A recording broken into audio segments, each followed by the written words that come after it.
press conference held on Wednesday in relation to relief and reconstruction process, Prime Minister Dr. Ralph Gonsalves said he was offended by the suggestion made that the political directorate of this country is involved in political partisanship and biasness in the distribution of material goods and services.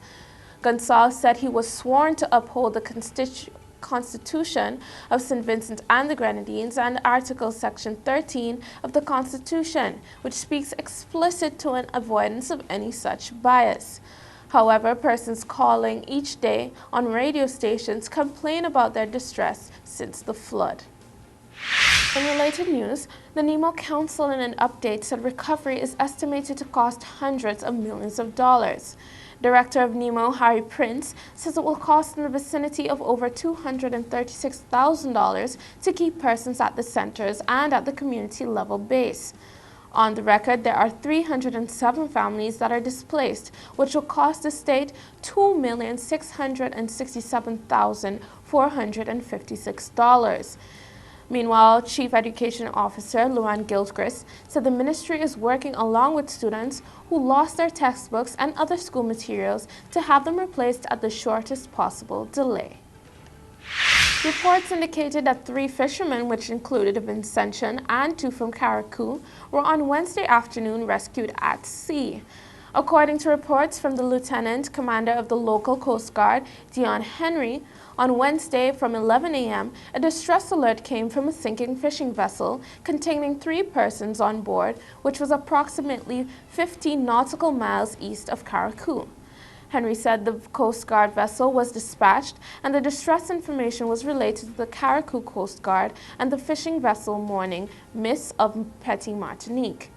Henry explained that at 1:58 p.m. on Wednesday, the partly submerged vessel was found with 3 persons on board in good health: Julie Placine, 26, Reagan Stafford, 28, both of Carriacou, and Karen Walter, 28, of Union Island. Henry said the men were taken to Carriacou by the fishing vessel Morning Miss. Minister of Foreign Affairs, Foreign Trade, Commerce and IT, Senator Camila Gonsalves, noted that this country's internet is overpriced and underpowered.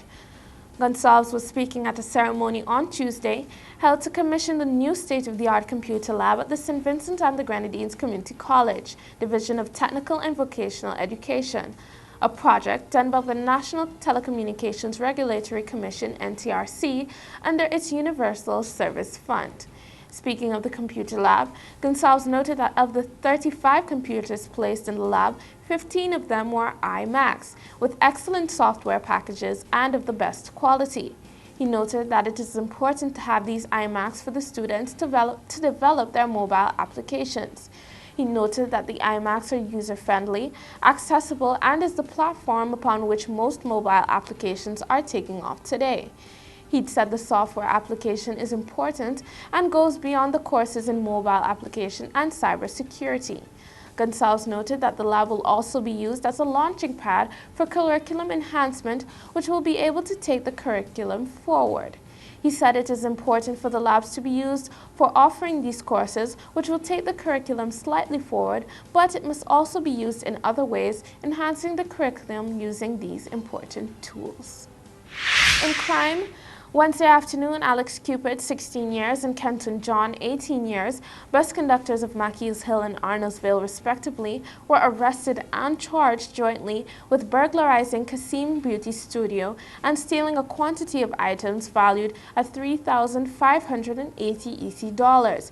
The property of Kent Letha Stapleton of Camden Park and Zanita Welcome of the Redemption Sharps, stolen at Kingstown between the 9th of January and the 10th of January 2014.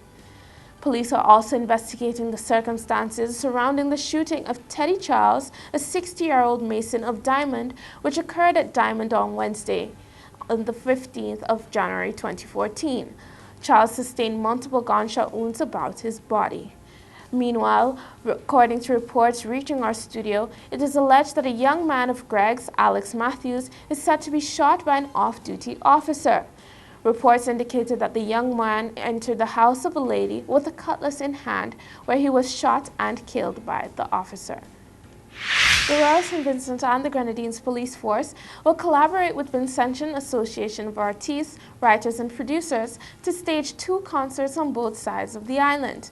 Dubbed Comfort Concerts, the show will be staged at the London Playing Field, Sandy Bay on Saturday, January 18th and Petit Burdel on Sunday, January 26th.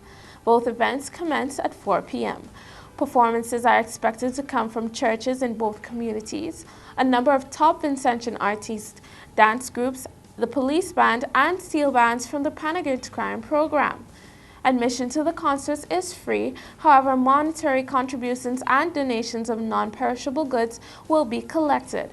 Officials from NEMO and SVG Red Cross are expected to be present to collect donations, which will go to the continued relief efforts for victims of the Christmas Eve floods.